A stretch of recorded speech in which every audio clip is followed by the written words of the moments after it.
А ви не знаєте, чому сьогодні когось привезуть? Ніколи не знаю. А за скільки вас попереджали? За 2 секунди двері відкриваються і забігають. Скільки секунд пройшло? Аж 5 секунд пройшло і вже робота друга.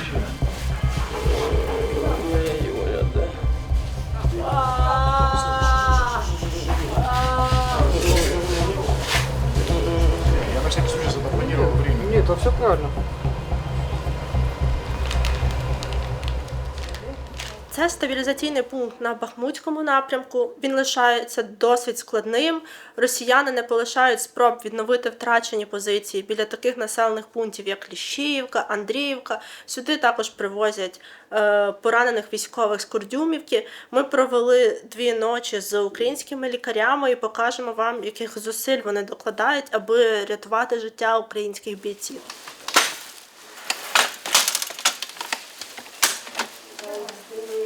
Це специфіка військової травми, і тут ми не стараємося його вилікувати одразу на нашому етапі, ми стараємося застабілізувати.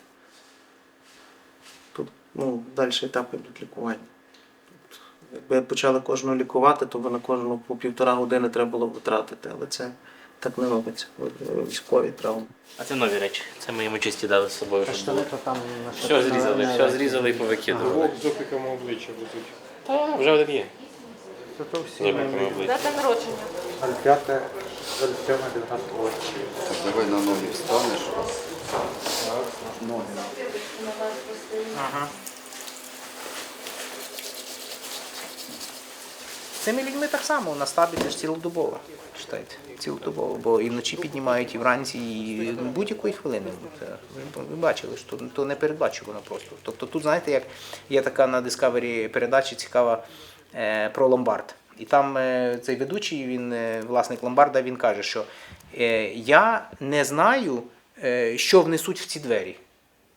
Йому приносять будь-що. Він повинен оцінити і або купити, або ні. То так само ми не знаємо, що станеться наступної хвилини. Кого завезуть чи хто прийде. От тут так само. Тобто постійно це очікування, воно дуже напружує нервову систему. Там нормально повітря йде, все. Тут вирішують хвилини. Тут забігли, тут одразу треба, а буває таке, що заносять на ношах, а з нього прям кров тече. Там секунди вирішують, навіть не хвилини, секунди вирішують, тому що треба щось швидко простяти одяг, подивитися джерело кровотечі, затягнути турнікет чи натягнути новий. Тобто припинити кровотечу і вже тоді розбиратися з ситуацією. Секунди. Тому така робота, тому тяжко. Є питання, Що це прилетіло? Це його затурили.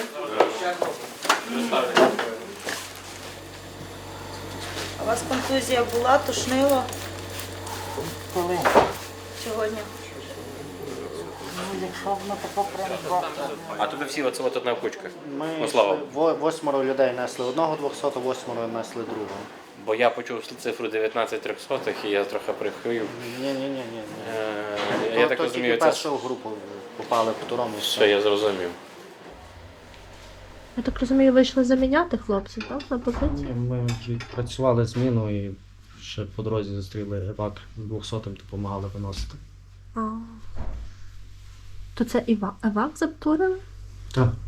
Ага.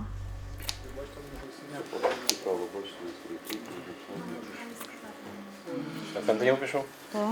Зараз трохи голова так крутиться від знеболюючого. Чуть пізніше, буквально через пару хвилин тобі ще додам знеболюючого і будеш взагалі нічого. Воно буде десь далеко. Нолбуфін тобі не давали? Ні, Нічого нічого такого не не було? давали. давали 200. Дали йому 2 ібупрофена. Знаєте, хоч почути?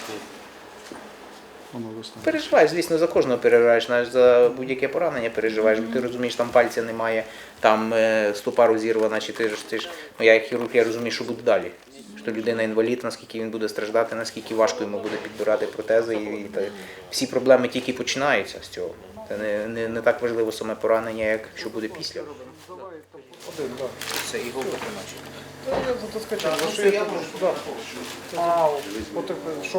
Що болить? Нога, хорошо. Дивись, мені дуже треба буде тобі поставити трубочку в груди. Хорошо, трошки буде неприємно. Домовились? Жити будемо? Та будеш жити, чуєш, куди ти дінешся? Довго? Що? Довго? Довго. Раз ти вже сюди прийшов, ну.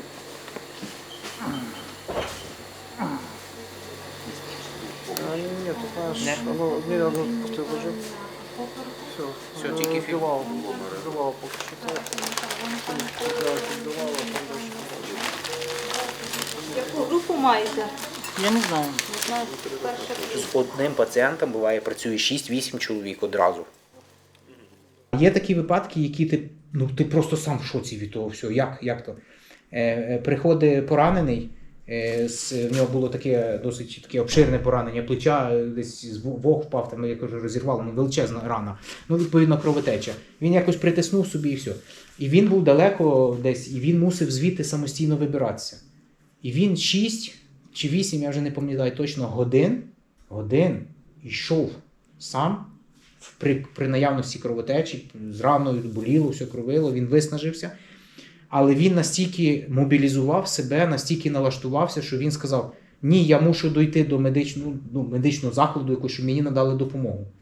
І от він прийшов до нас на пункт, і сказав, де я? Ми кажемо, що все, ти вже в медичному закладі, ти вже на стампункті. Він каже, можна я відключуся? Ми кажемо, ну, і він в секунді раз, і впав і відключився. До секунди розрахував свої сили, інакше не дійшов би.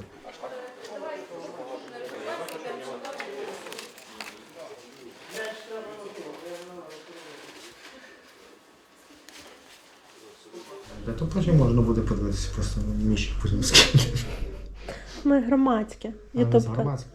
Так. У нас Ютуб. Однокласниця була в громадському. Ще раз? Однокласниця в громадському була така Дарка Жирина. А, так, знаю. Світ тісний. Ну, аби кровотік зберігся, якщо кровопостачання збережеться. Ну, турнікет був годину. Ну, я маю на увазі, що судина не перебита. Якщо не перебита, то нормально. Травматологи відновлять йому кістковий, рана загоїться, та й все. Ну, ти їх прочекторили. Ну, я розумію. Так, пока так. Все, выношу мусор, да?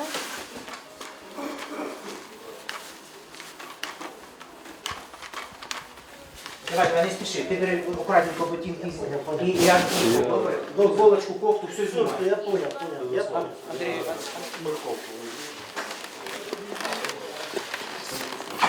Чекай, ну куди ти спиш? Ну не дергай руками.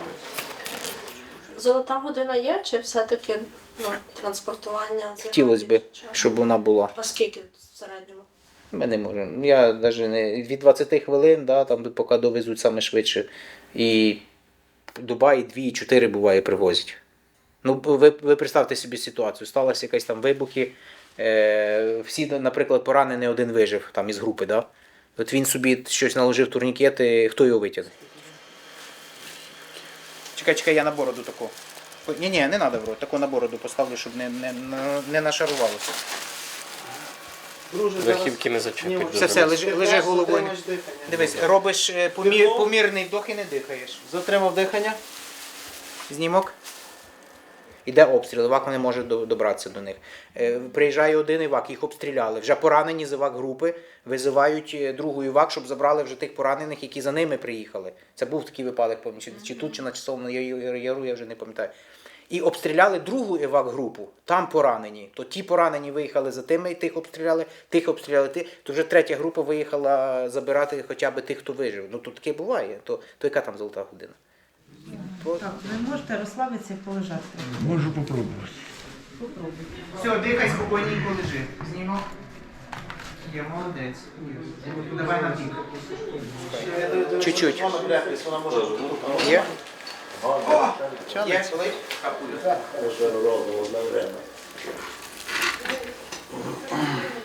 Тут?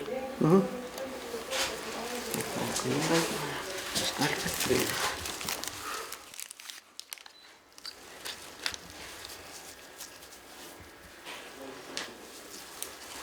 Так, друже, скажеш, що тебе не болить. Не болить, будеш відчувати дотик, не будеш відчувати болі. 3 доби він пробув із кулею. А як він А це вже у нього запитайте. Йому боліло, але як рухався, мусив вибратися якось звідти, інакше помер би.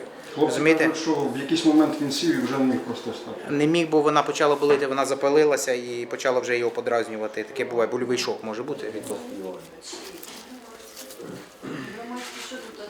Десь, певно, прямо прилетіло. Витягнули, друже. Так. Воно десь в бронік зігнулося. Серцевина залишилася, а мідна оболонка трошки. Церкву обов'язково служить. Да. Ти бачив, який вчора? Ти ж тут ти у нас мав цей, Маклаузен. Але робота така, знаєте, вона тяжка, але вона приємна, бо ти от, маєш результат, ти оцінюєш, ти рятуєш життя, ти розумієш то. Бо інакше було би погано.